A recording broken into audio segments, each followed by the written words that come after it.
One of the things that is so thrilling about contemplating going into rehearsals for Timon is the chance to work with Amanda Dehnert for the fifth time. First worked with her in Julius Caesar, and my attitude was, what on earth are you talking about? You know, she had this whole concept of the play that I thought, what? And I was very kind of conservative and grumpy inside during rehearsals, not letting it show and, you know, entirely entering into everything that was asked, but with deep reservations. Well, it turned out to be a stunning production. And I took a long, serious look at myself. What is wrong with you that you had such resistance to that genius, to that fresh take, to that thinking outside the box?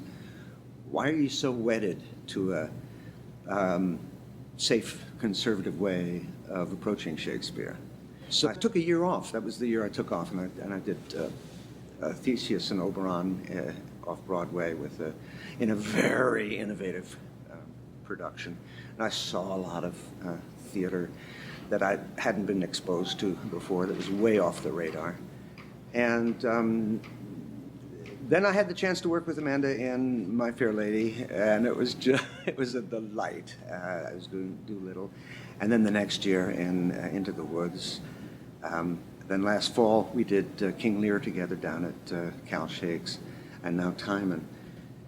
Amanda is, first of all, she's brilliant. She's astonishingly brilliant. She just has a mind that has these flashes that, you know, it's both something you never expected and something that is absolutely right.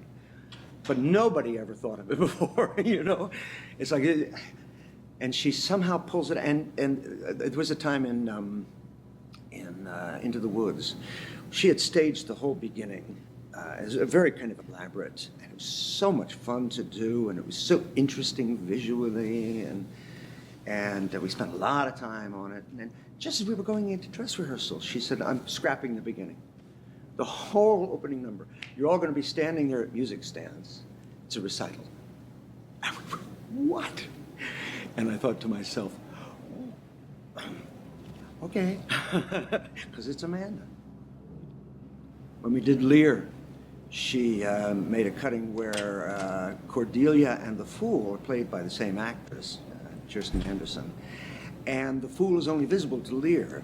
So the Fool, the way we worked it was, the Fool was Cordelia as a 7-year-old. When he, not happy having 2 daughters, called her boy, called her fool, and she told him truths that only a 7-year-old could get away with, a doted on 7-year-old could get away with.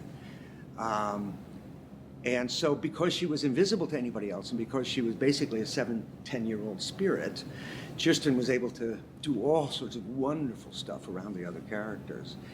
And the impact at the end, when he carries out the body and says, my poor fool is hanged, had multiple layers to it. It also shortened the play enormously because all the interactions between other characters and the fools were gone. You know? So she's Leslie Cross, who's the dramaturg. I asked her about text. What's the text going to be? And Leslie's response was, Amanda comes at the text with more of an authorial feeling than any other director she's ever worked with. That she completely takes the text and shapes it, and is not at all shy about, even at times, I mean, in Lear, we took some things from other Shakespeare plays and put them in.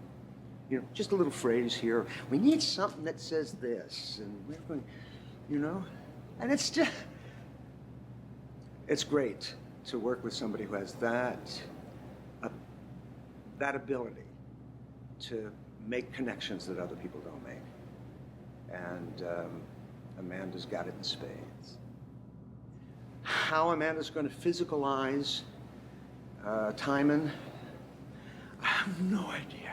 I had no idea about Lear. I didn't even really know about the Cordelia concept, except that they were going to be played by the same actress. She'll come into town with all sorts of astonishing revelations. I've heard some thoughts that it'll be more modern than not, which I think makes great sense because the story of boom and bust is so much a story of our last decades here. So I think there'll be reverberations in that way.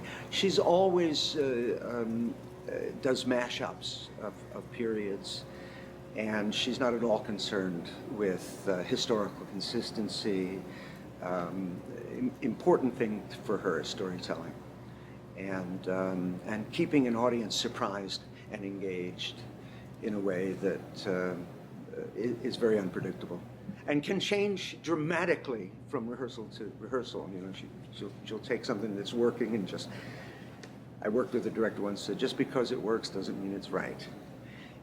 You want to find the thing that's right that works, and she's tireless about that.